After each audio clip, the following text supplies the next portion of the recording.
அந்த வக்கீலிடத்திலே தன்னுடைய ஆலோசனையை சொன்னார். She told him his counterpart குறிப்பிட்ட அமௌண்டை கேட்டான். he demanded an amount. அந்த அமௌண்டை அவளால் செலுத்த முடியவில்லை. She could not pay.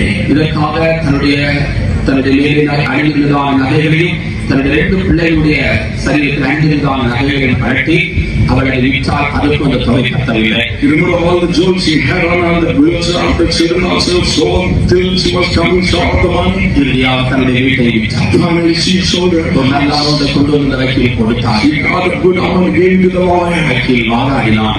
What would the lawyer argue? The case. கடைசியாக அவன் கோர்ட்டுக்கு வரும்போது On the final day when he came to the court, அன்றைக்கு ஜட்ஜி அவனுக்காக பேசி அவனை ஆயுள் கைதியாக மாற்றும்படியாக found they were the eyes of the judge and the death sentence was changed to life sentence. அந்த நேரத்திலே Now that he brought a little